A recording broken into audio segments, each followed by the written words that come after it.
Hola, buenas noches para todos los estudiantes. Los estuve esperando. Mm, De igual manera, el día de hoy voy a iniciar con la clase para todos ustedes. Mi nombre es Andrea Montealegre Guzmán. Soy licenciada en Ciencias Sociales. El día de hoy vamos a estar mirando la guía de estudio número 3, que corresponde al mes de abril. Entonces, vamos a mirar en la primera parte de la guía. Entonces, vamos a mirar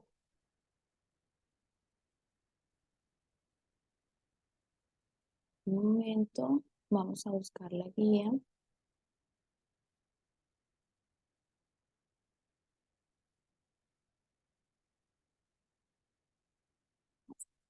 Bueno, entonces, ¿qué podemos encontrar en la guía número 3?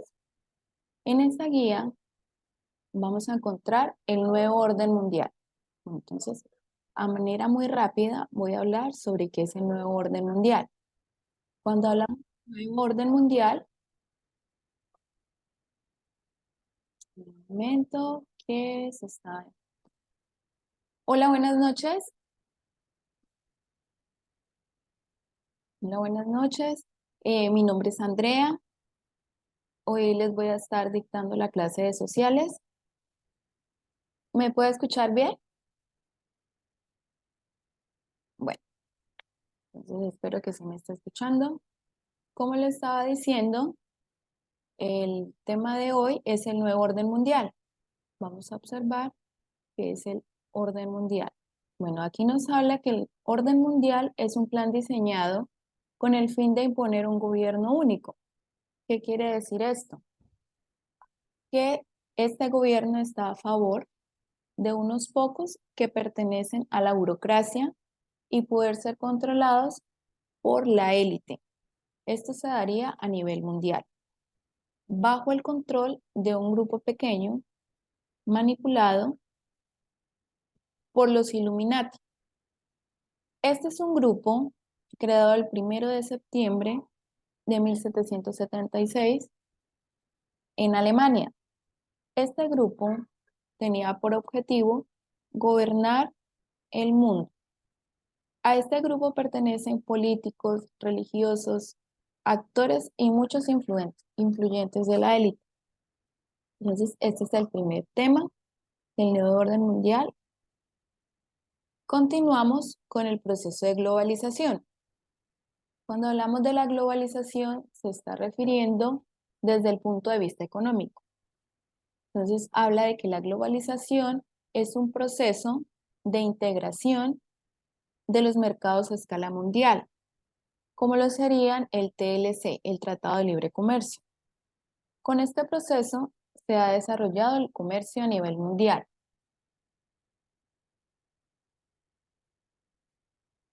Bien. Gracias a este proceso, las comunicaciones han permitido acortar distancias y el uso del Internet también ha facilitado este proceso. Dentro de este proceso de globalización podemos encontrar causas y ventajas. Vemos que encontramos tres causas. Entonces, la primera, ahí nos habla de la importancia de las multinacionales. Ellas crearon empleos e innovaron en sus producciones. Dos, la revolución tecnológica y el modelo toyotista, que se basa en la organización del trabajo y producción. Y tres, el predominio de la esfera financiera, reducir la mano de obra y ejecutar órdenes de compra y venta. Bueno, entonces ya abarqué la primera página, que es la número 2, en donde nos está hablando del nuevo orden mundial y el proceso de globalización. Entonces ya pasaríamos a lo que viene siendo la primera actividad.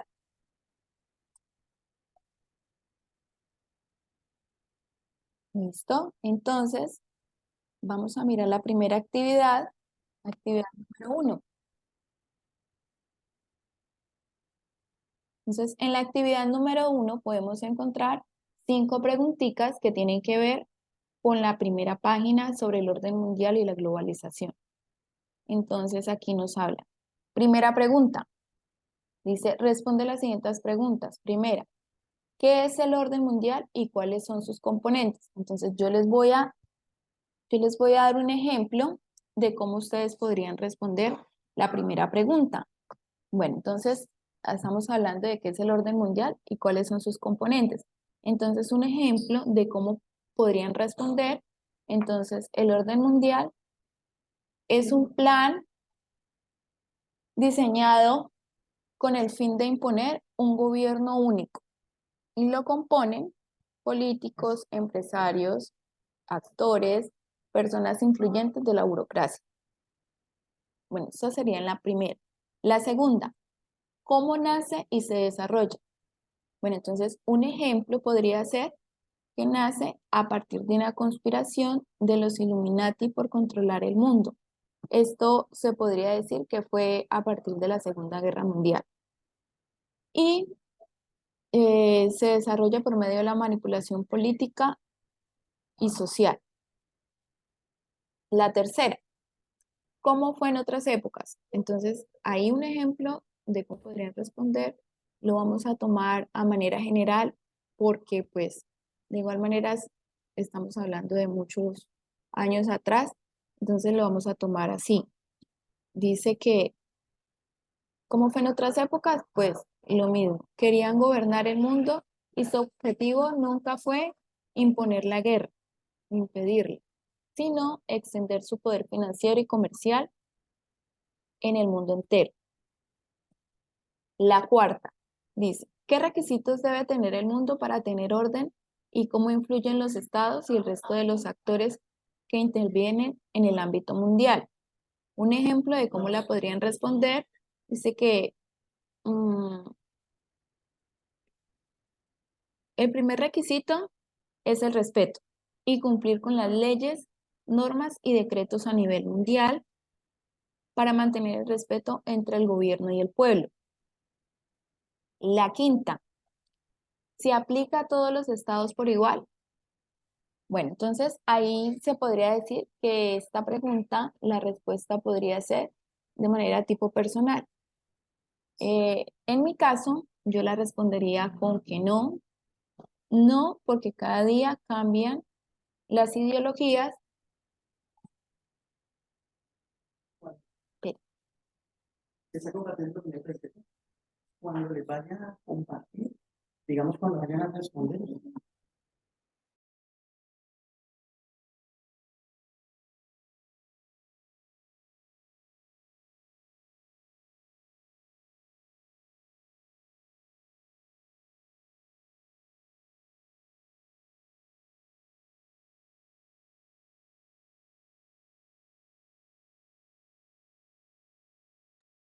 Bueno, continuamos.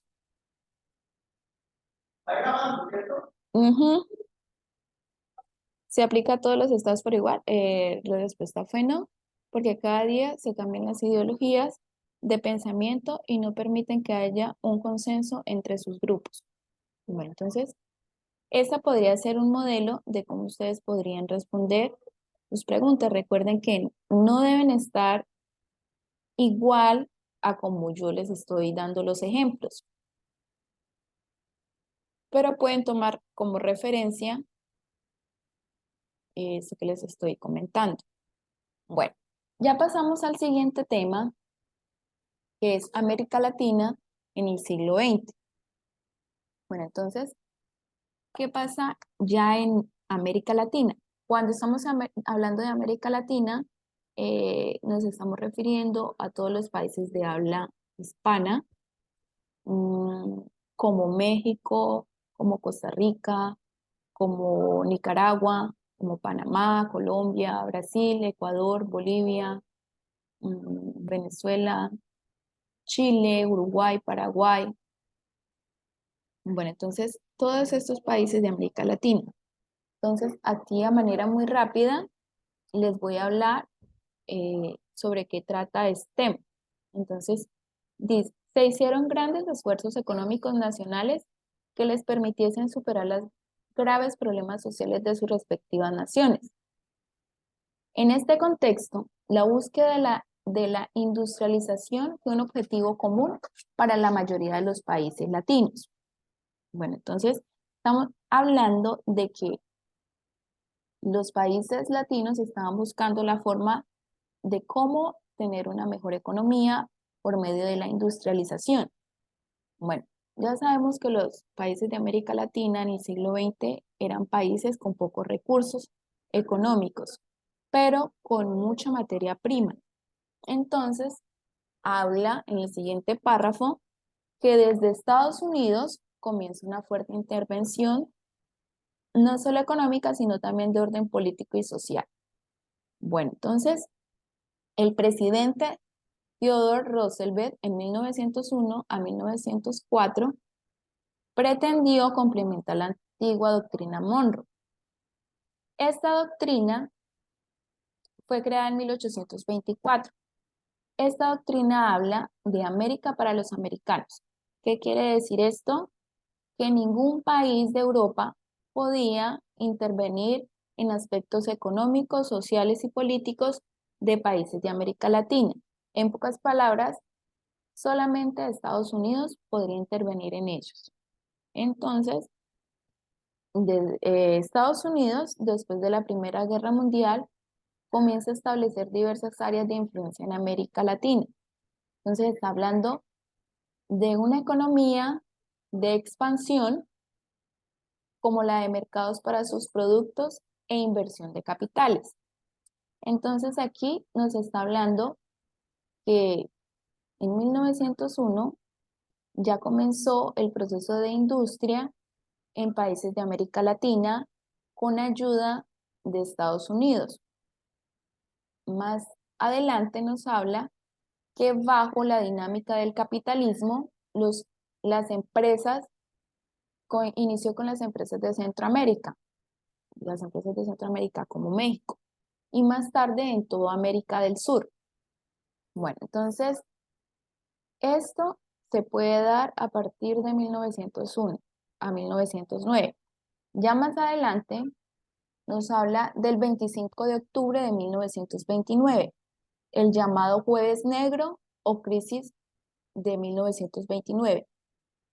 Esto históricamente es una fecha muy importante, ya que se desencadena una crisis de carácter internacional donde se cae la bolsa en Nueva York.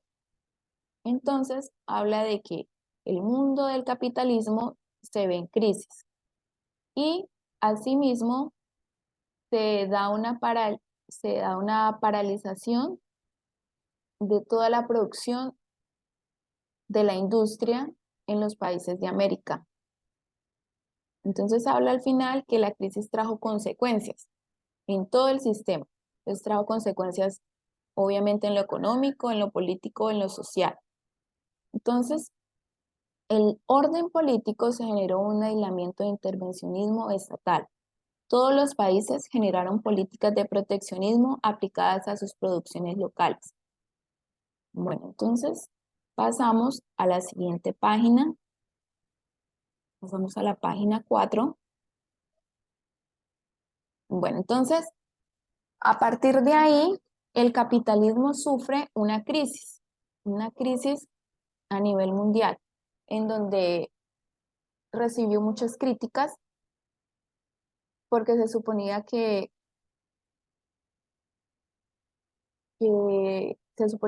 era un mercado muy influyente. Bueno, dice, en consecuencia de la crisis de 1929, eh, comenzó una presencia creciente del Estado en los asuntos públicos y económicos con el objetivo de superar aquel tipo de situaciones. Mm, permiten un momento ya.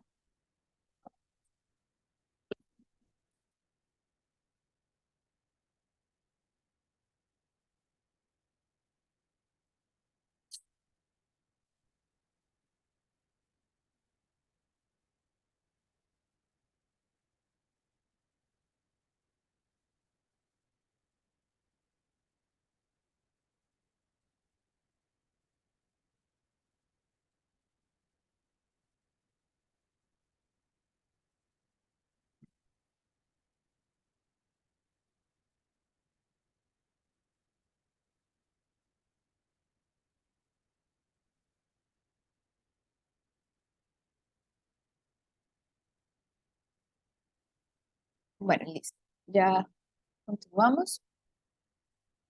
Entonces estamos hablando, en síntesis, a partir de los años 30, nuestro continente experimenta una creciente industrialización a nivel local y regional. Eso lo podemos ver hasta el momento como algo muy importante.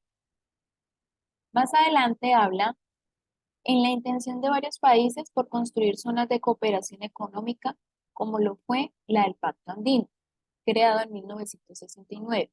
El Pacto Andino eh, lo crearon solamente los países que pasaban por la cordillera, tenían frontera con la cordillera de los Andes.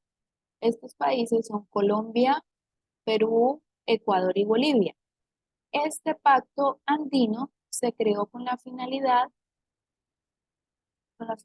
de ser un estado benefactor para lograr, eh, como decirlo así, cuando se presentaron a crisis como la de 1929, pues no impactara tanto en lo económico en los países. Bueno, dice que considera la participación estatal en el impulso económico asociado a la industrialización y que se pensó llevaría al desarrollo de los países americanos. En la década de los 50, aún bajo los impulsos de la industrialización, los problemas estructurales de los latinoamericanos,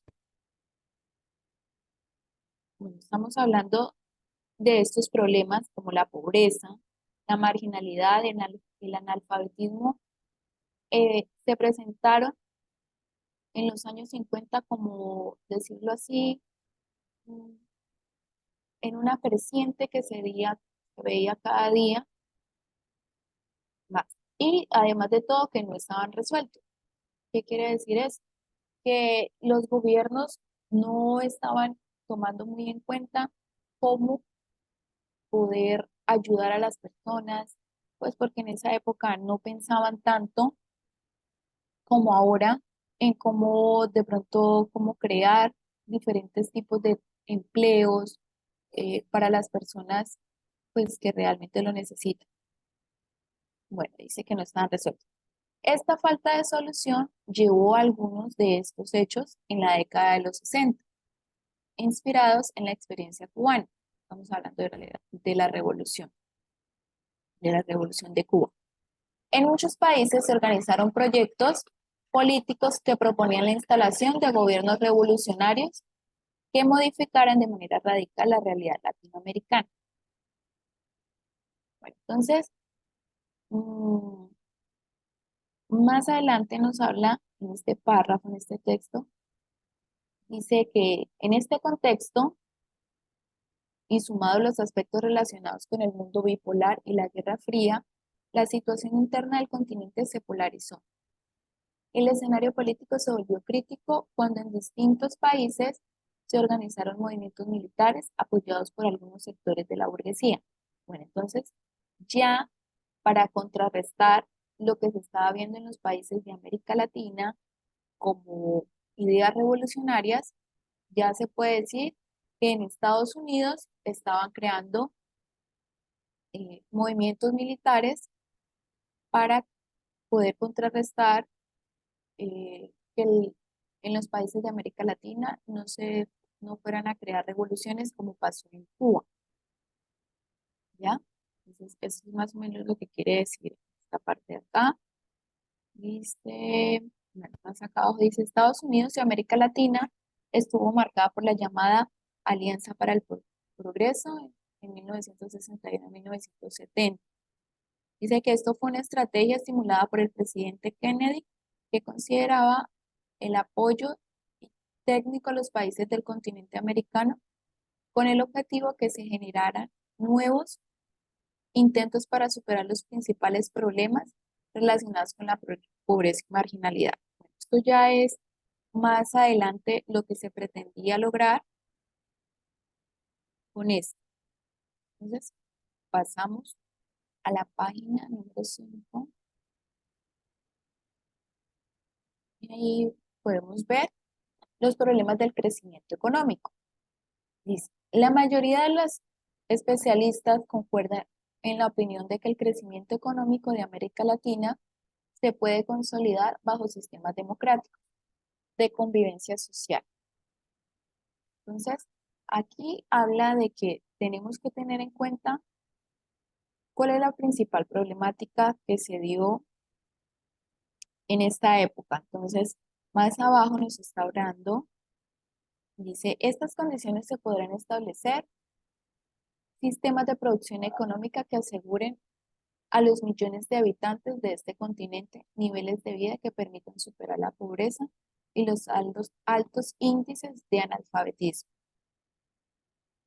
Sin embargo, el panorama económico de los años 80 no fue el más positivo debido a los altos niveles de inflación y de crecimientos negativos del PIB. El PIB es el Producto Interno Bruto que tiene cada país, junto a las deudas nacionales con instituciones de préstamos internacionales. En este caso estamos hablando de la deuda externa. La mayoría de países de América Latina le deben una suma muy grande a Estados Unidos debido a la época de la industrialización. En aquel tiempo pues se endeudaron. Bueno, entonces, más adelante nos habla de unas escuelas de pensamiento filosófico en la primera mitad del siglo XX. Más o menos como para hablar de manera muy rápida, entonces aquí nos está hablando de unos filósofos muy importantes en la primera mitad del siglo XX, como lo podemos observar acá ya finalizando el texto, está hablando de principal Platón, Aristóteles, San Agustín, Santo Tomás de Aquino, Immanuel Kant y Hegel. Dice que entre otros. Entonces, es muy importante tener en cuenta a estos filósofos. Y luego pasamos a la actividad número 2. En la actividad número 2 dice, responde a las siguientes preguntas. Y la respuesta de esas preguntas se las voy a ayudar a resolver. Entonces pasamos a la actividad número 2. Entonces, en la primera pregunta dice, a finales del siglo XX, los países en desarrollo han tenido que aceptar las políticas de ajuste propuestas por el Consenso de Washington. Entre las medidas que se establecieron están la privatización de las empresas estatales más rentables de apertura de los mercados a las manufacturas elaboradas y procesadas en los países industrializados. Y por último, las leyes nacionales deben favorecer a los inversionistas extranjeros sin sin imponerles trabas o impuestos. De acuerdo con lo anterior, las economías nacionales están condicionadas a, entonces, la A dice, abrir sus fronteras para que los productos locales sean comercializados entre otros mercados. B, permitir el establecimiento de industrias extranjeras para que se favorezcan de la mano de obra barata. C, fortalecer la soberanía nacional y el propio desarrollo económico en favor de los países industrializados. Y D, favorecer el desarrollo industrial local para que sean competitivos regional e internacionalmente. Entonces, voy a buscar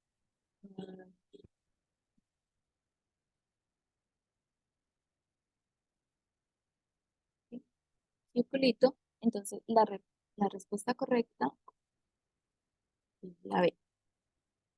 La B. Entonces, pasamos a la segunda pregunta. Dice, América Latina a finales del siglo XX ha vivido una fuerte moda del neoliberalismo. Las políticas derivadas de este modelo promueven y fortalecen el poder de la propiedad privada y de las finanzas controlen los, que las- y de las finanzas controlen los recursos. Para otorgárselos a las entidades privadas se ha permitido el afianzamiento de los intereses privados en nuestras sociedades. A. promoviendo la sana competencia entre el sector público y el sector privado.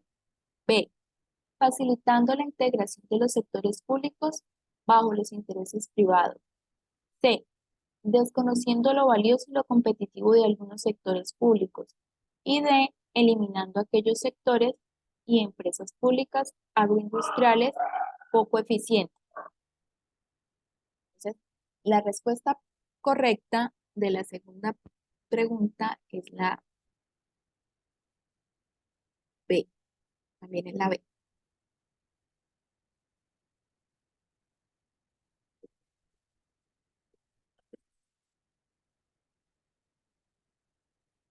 Pasamos a la pregunta número 3.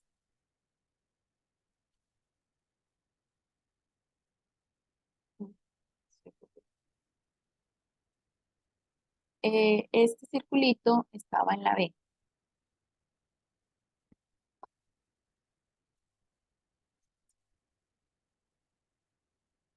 Vamos a marcarlo en la B. Y pasamos al punto número 3. La pregunta número 3 habla. El afianzamiento de las políticas neoliberales en la última década del siglo XX a escala mundial se debe a la crisis de la deuda externa y a la obligación de los países prestamistas para el pago casi total de los préstamos que habían sido otorgados a los países menos desarrollados. Una alternativa para evitar esa presión en contra de los países en vía de desarrollo es A, imponer una austeridad económica para que se beneficien los países acreedores. B, establecer tasas de interés más altas sobre la deuda acumulada. C, favorecer a los especuladores e intermediarios para que ellos estabilicen la deuda. D, promover políticas de acuerdo y de renegociación para reducir los intereses. Entonces, en la 3, la respuesta correcta es la A.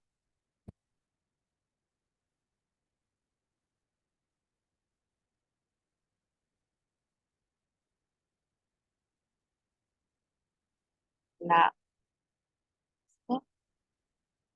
Luego pasamos a la número 4.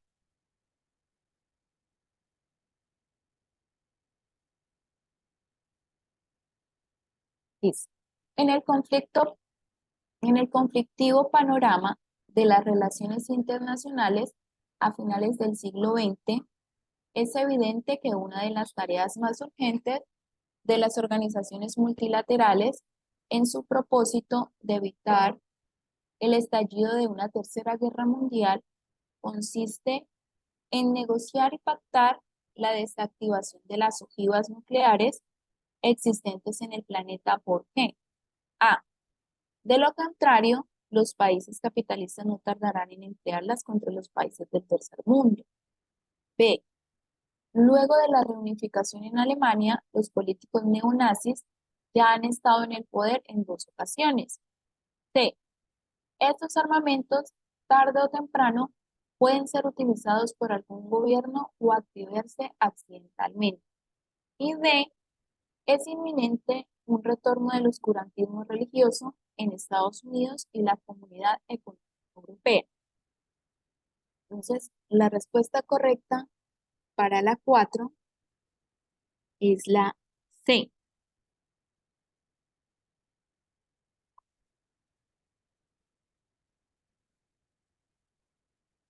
¿No? Bueno, pasamos a la siguiente página.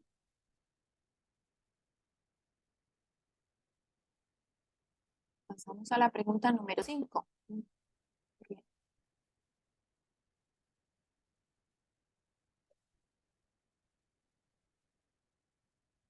Entonces, estoy borrando porque al parecer las respuestas que marqué arriba se van bajando. Bueno, la quinta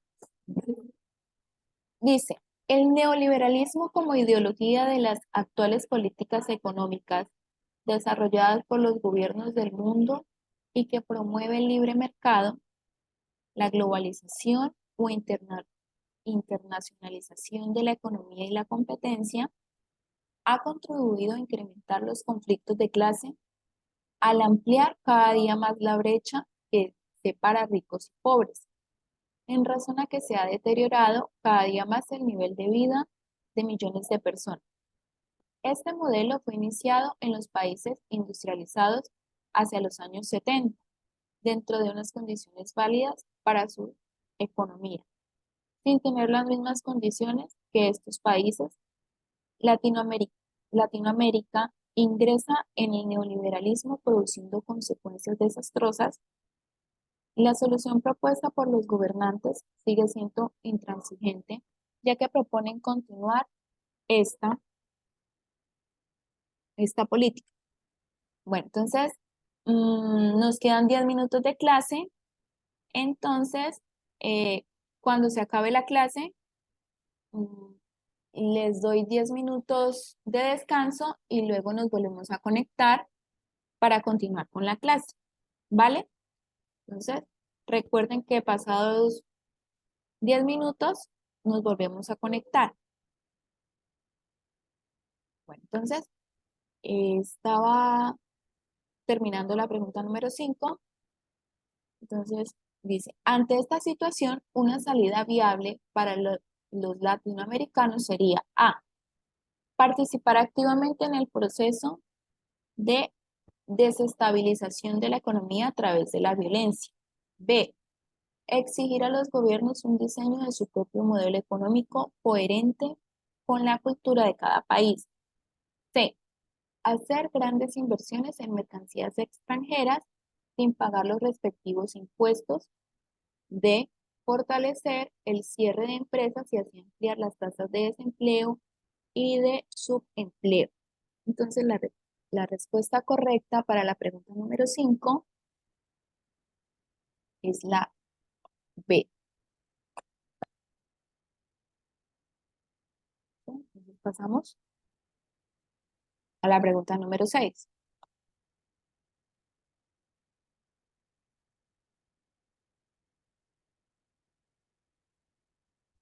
Pasamos a la pregunta número 6. Dice, en la dinámica reciente de la economía latinoamericana existe una marcada tendencia al aumento del desempleo en proporciones preocupantes, al tiempo de la burocratización de las entidades estatales se torna incontrolable. La coincidencia de estos dos fenómenos nos permite deducir que los estados latinoamericanos A, han consagrado sus esfuerzos en aumentar la productividad de sus empresas. B, debe abrir más plazas ocupacionales en sus entidades administrativas. C, han presionado el mercado laboral con sus procesos de apertura económica. Y D, deben evitar el aumento de la inversión extranjera en sus territorios. Entonces, la respuesta correcta para la pregunta número 6 es la C.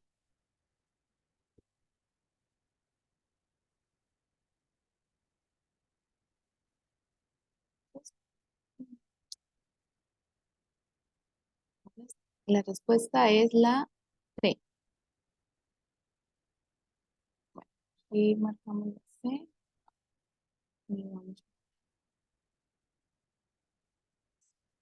Entonces, continuamos con la 7. Dice, en la sociedad actual ha resultado más fácil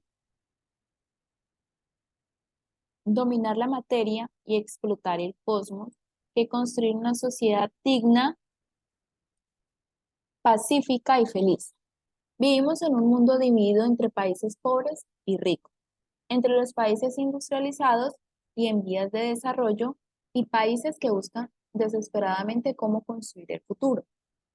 Una característica que acompaña los problemas sociales contemporáneos es A, el bajo rendimiento científico del tercer mundo.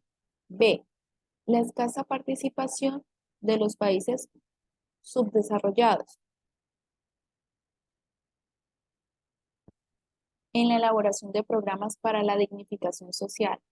Y C, el desequilibrio entre los progresos científicos y tecnológicos frente a los modestos avances de la convivencia humana. Y D, la polarización ideológica de los países desarrollados.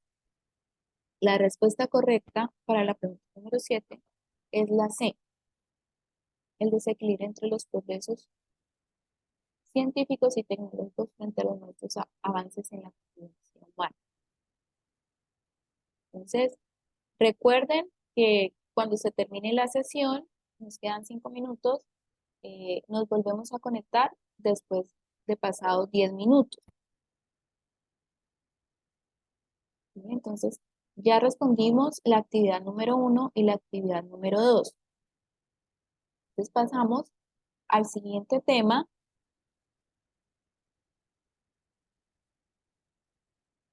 que es Colombia en la primera mitad del siglo XX. Entonces, ya en este tema vamos a hablar ya de nuestro país y todo lo que pasó en la primera mitad del siglo XX. Cuando hablamos del siglo XX se está haciendo referencia a partir de 1900. Entonces vamos a ver qué pasó en los años de 1900 en nuestro país y vamos a mirar de qué trata el texto. Dice, el siglo XX en Colombia representó el inicio de su proceso de industrialización y la consolidación como república al estilo de la Constitución de 1886. Bueno, entonces aquí nos habla lo que ya el tema anterior sobre el proceso de globalización y de América Latina, está hablando de que en nuestro país en el siglo XX inició con su proceso de industrialización. Asimismo, con la Constitución de 1886, nuestro país ya pasó a llamarse República de Colombia, que anteriormente se llamaba Estados Unidos de Colombia. Bueno, entonces dice que los principales acontecimientos del siglo fueron los siguientes. Entonces vamos a mirar la Guerra de los Mil Días, la separación de Panamá, el gobierno del presidente Rafael Reyes, la masacre de las bananeras, el asesinato del candidato Jorge Eliezer Gaitán, la época de la violencia, el Frente Nacional, las luchas insurgentes de las guerrillas y nos habla de la proclamación de la Constitución de 1991 y la apertura económica. Entonces, en el siglo XX se puede decir que estuvo enmarcado los siguientes años con estos acontecimientos. Entonces, para hablar de manera muy rápida, la Guerra de los Mil Días se dio en 1899 a 1902. Esta guerra fue iniciada por el Partido Liberal y el Partido Conservador.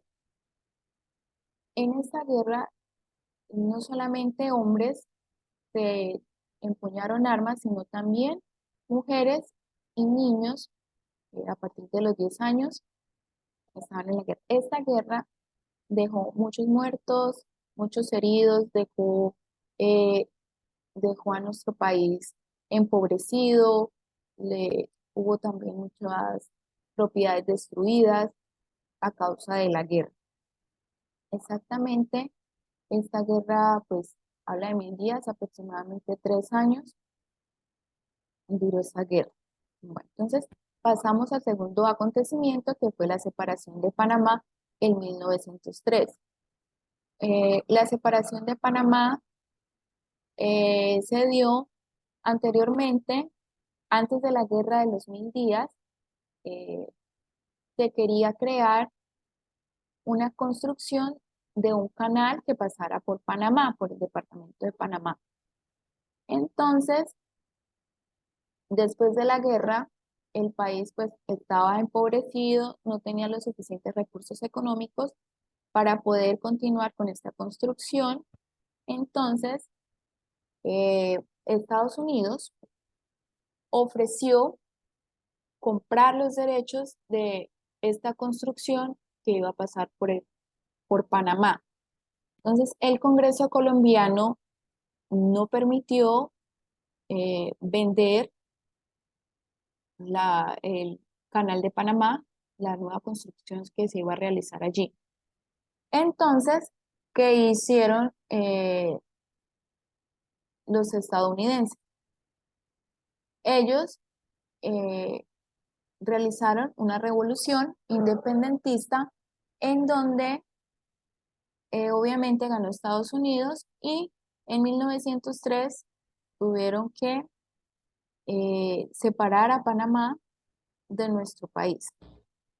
Bueno, entonces el siguiente acontecimiento